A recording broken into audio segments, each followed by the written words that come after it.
problem. The origin of vaping trend stems from cigarette users looking for a healthier alternative to smoking tobacco, while still getting the highly addictive chemical nicotine. One pod of vape liquid contains on average the same amount of nicotine as 20 cigarettes, making it a convenient alternative to the thousands of harmful chemicals found in the average cigarette. However, this solution has brought on a severe problem: teen vaping. Hey there, Mr. Chris here to bring you all the common misconceptions about vaping that teens believe.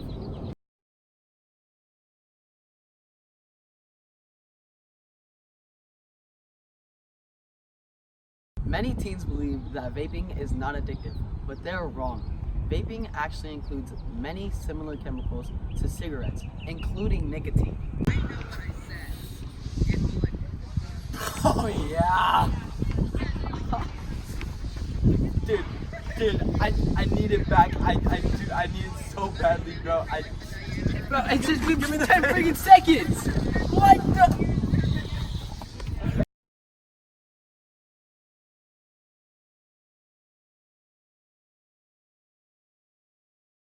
Many also think that vaping is a completely safe alternative to smoking cigarettes, which is completely false. Oh yeah, this is well. You know you look like a dummy smoking that vape, and it has the same addictive effects as my cigarette. Chill, bro. You know I'm sensitive, man. Okay, I need my fucking vape, bro.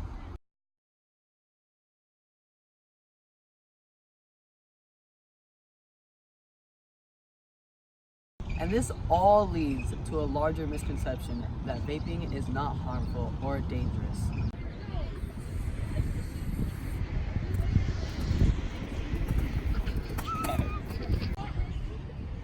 Hey, bro, wake up, man. Bro, you should have known it was dangerous, man. You vape too much. Yeah, bro, I'm so dead. Vape Nation, though. The popularity of vaping rose due to these misconceptions. If the public was more informed on the dangers of vaping, then we wouldn't have the problem of teen vaping and its large issue, because all these teens would understand the negative effects it has on their bodies. Now to Dr. Gino Haas, PhD in vaping.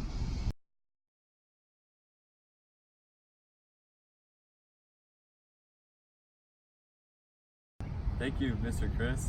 I'm going to go through all these misconceptions and prove them wrong with science. First of all, e-liquid contains high levels of nicotine, therefore disproving the theory that vaping is not actually addictive.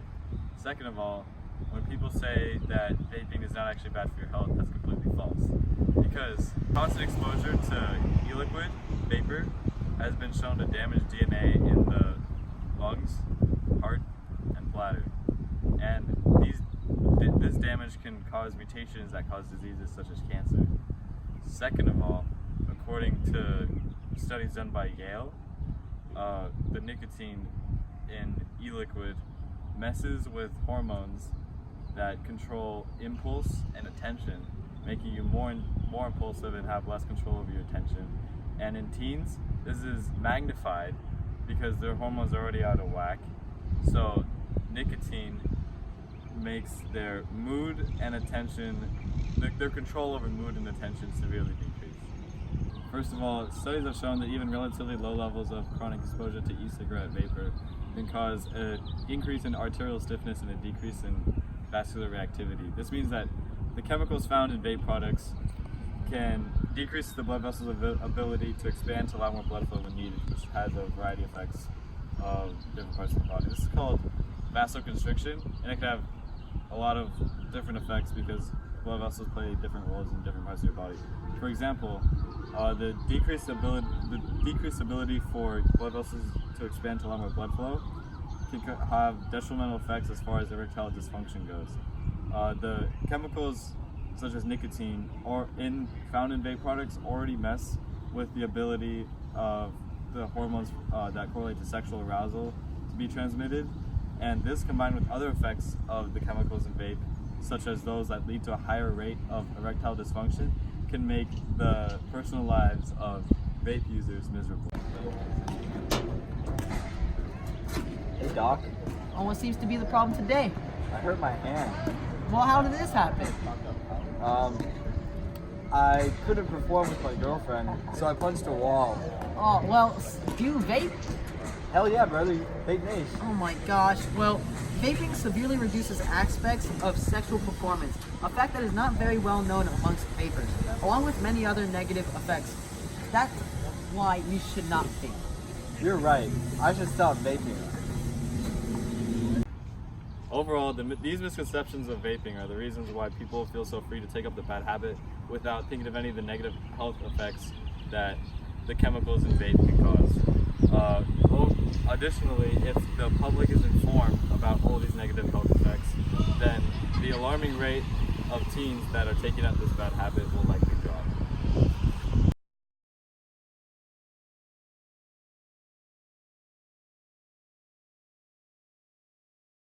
Right into the stats.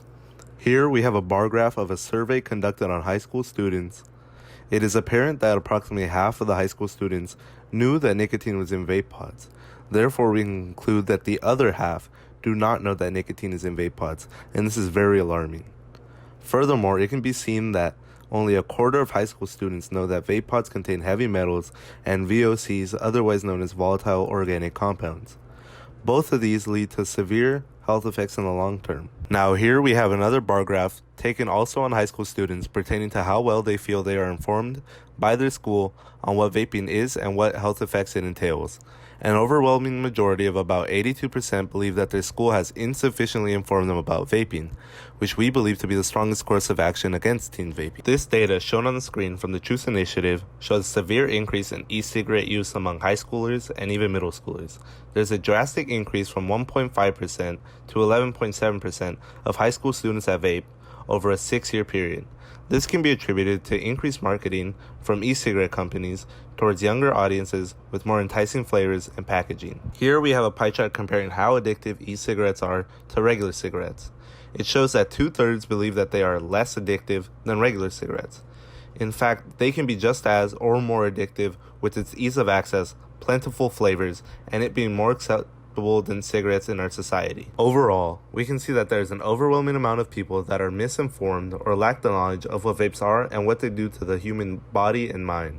Now we will move into another perspective on vaping. Despite the negatives of vaping, there are positive upsides to it. Vaping allows those who would like to quit smoking a better alternative to it. By acting as a middle ground, it allows those who enjoy the release of smoking a better way to get the same kind of fix while reducing the amount of toxic materials within it. Vaping also allows those to control the amount of nicotine within the product. By doing this, there is possible in order to reduce the amount of nicotine gradually over time that a user consumes. It stems to the reason that vaping is much safer than cigarettes in terms of secondhand smoking because it does not contain the same type of toxic materials that cigarettes do, such as tobacco and other carcinogens that can lead to serious diseases within the lungs and also can lead to lung cancer. In terms of the materials within vaping, it's true that there are many different chemicals that have not been properly tested, but the ones that have been, researchers have concluded that many of them are much safer than the ones within cigarettes, so it is a much safer alternative to the people around the user in order to not contain the same type of toxic fumes and allows them to be safer within the environment.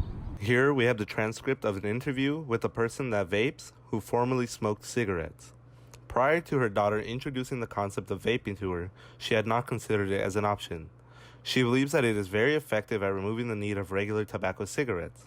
However, she believes that the ease of access to these is in need of attention, as it is too easy for teens to acquire it. The options that we can take to try and solve this problem include activism to get the government to regulate not only the advertisement of vapor products, but also the packaging and appearance of them to make sure they are not attracting attention from teens and kids. Additionally, the FDA can do more work evaluating the health effects if enough publicity is given to its findings, and the negative health effects are more widely known, less people will take up vaping. Companies who sell e-cigarettes use tactics to appeal to their audience, such as teens, with advertisements in large music festivals or events, using celebrities and figures on social media to publicize their products, and adding flavor options to make the smell and taste more appealing to the audience. Students and teens are also very heavily influenced by the adverts celebrities partake in, meaning that these ads are able to influence the purchases that the teens make. These ads are made to look fun and enjoyable for kids, causing them to gravitate towards the purchase and use of these vaping products. To prevent these issues, the government should create regulations on e-cigarettes in the same manner as cigarettes by banning its adverts on television and also preventing its exposure to audiences under the age of 18. Companies should also be required to place labels on their products that explicitly explain the chemicals that are contained within their products and explain the effects that it will have on their bodies. And schools can also partake in this solution by informing their students in rallies.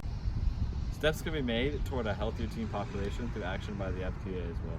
Currently, the FDA has only approved e-liquid for oral consumption, and most people, I presume, are not drinking their vape liquid. So testing for inhalation has not reached the extent where the FDA has actually approved it. So there's a lot of confusion among the public about what the actual negative effects of vaping are. So the FDA can help with the solution by actually publishing valid research about the negative effects of inhaling vape liquid. And the FDA also has the power to enforce stricter laws regarding the regulations of advertising and the flavors of vape that can attract teens.